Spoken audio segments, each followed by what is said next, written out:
Wow, there's a reward of 75 coins. I want to play this.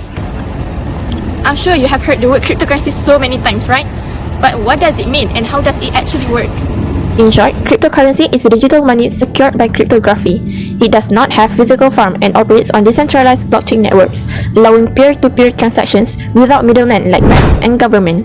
But then, how does a blockchain work? Imagine Ali has a notebook. When he makes a new transaction, the transaction details are written down on it. Once a transaction is written, it's logged in and can be erased or changed. But not only has the notebook, everyone in this blockchain network has a copy of it, so no one can cheat or change it. If Ali hacks and alters the notebook, it will be obvious as it is different from others' notebook, and that notebook will be invalid. Each page in the notebook is a block in a blockchain, and each block containing transaction details are sent to a network of computers around the world that are using the blockchain. These computers then check if the transaction is valid by solving a complex puzzle or equations. Once they solve the puzzle and confirm that the transaction is correct, the information is added to the several blocks. These blocks are linked together, making the data permanent and unchangeable. Once that's done, the transaction is successful. Like I have said earlier, cryptocurrency is basically a digital money in which it comes in form of coins and tokens.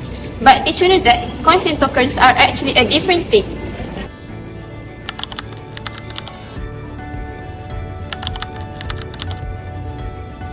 Coins are digital money that have their own blockchain, functioning as a store of value and mainly used for digital transactions across borders. Some of the examples are Bitcoin and Ethereum. Whereas tokens are something like digital assets, which are built on an existing blockchain. Tokens are mainly used to represent utilities, assets, and rights, such as access to app rewards to be given to users, or for voting decisions. Some examples of tokens are USDT and UNI. One thing about the token is, it is more flexible in its uses, which lead to its rapid growth as it is easier to be created. Contrary to tokens, coins are more likely to have slower and less explosive growth since they are harder to be created as they are run on an established system. In terms of dependency, tokens rely on existing blockchains, which makes them easier to launch but also exposes them to higher scam risks. Coins, on the other hand, run on their own blockchains, giving them stronger and more secure system. When it comes to risk, tokens are generally higher risk because anyone can create them using other blockchains, leading to a higher failure rate. Coins carry medium risk as they are backed by their own blockchain infrastructure. Alright, now you guys have the basic idea of what cryptocurrency is actually, right? Let's get to the real deal, where we can learn on how to make real money from it. One common way is through staking. What is staking? Staking is simply locking up your cryptocurrency to help support and secure your blockchain network for a certain percentage of rewards in return. With that, let's look into the step-by-step guide on how you can actually start to make money through staking. So first, of course, you need to be signed up to the trusted cryptocurrency platform like Coinbase or Kraken. Next, you need to pick a crypto that actually supports staking because not all of them do. Popular ones are Ethereum, Cardano, Polkadot, and Solana. To stake your crypto, just click Start Earning. Keep in mind that once you stake, your crypto gets locked into the network. It means that you can sell, convert, or send off the crypto during the lock period. And while it's locked, that's when you start earning rewards, just for holding and supporting the network. Simply follow the platform protocol, enter the amount you want to stake, and click Stake Now. And you're done. But here what you should consider about the good and bad sides of staking. On the plus sides, staking can give you passive income. You earn rewards just by holding and looking your crypto, and no active trading needed. The longer you stake, the more you can earn. And it's also very accessible for everyone, even with a small amount. On top of that, staking helps secure the network, so you are actually contributing to how the blockchain runs. But staking is not risk-free. Crypto prices can be volatile, so even if you earn rewards, the value of your crypto can still drop. Your funds are also locked for a period of time, meaning you cannot sell or withdraw them quickly. There's also a risk of penalties if validators behave badly. And once you stake, you give up some control because you are relying on the protocol and its rules. So, staking can be a great way to earn passively, but it is important to understand the risk before jumping in. There are so many famous types of investment nowadays. Which one should we choose? Let's compare it with gold and stocks. Focus on price volatility. Cryptocurrency has the highest price volatility because cryptocurrency prices are based on speculation. It has strong reactions towards the hype, regulations, and future valuation. Stocks hold the average volatility because the price is based on company performance and economic condition. For example, the stock's price tends to drop if the company has bad performance in a specific range of time. The lowest volatility goes to gold since this instrument usually acts as a safe haven asset. What is a safe haven asset? It is when people trust gold to protect value during economic crisis, inflation, or financial instability. Every investment instrument comes with different types of risk. Crypto highlights regulation risk from the uncertain and unpredictable government rules. It can affect the investment decision and business operation due to uncertainty in many jurisdictions. Stocks or equities investment need research to minimize loss because the risk in return depends on the company's performance. Lastly, gold investment leads to security risk due to gold appreciating value, which can bring concerns about damage or even theft. Based on this explanation, which investment instrument people tend to choose? The answer will be based on their financial goals and personal risk tolerance.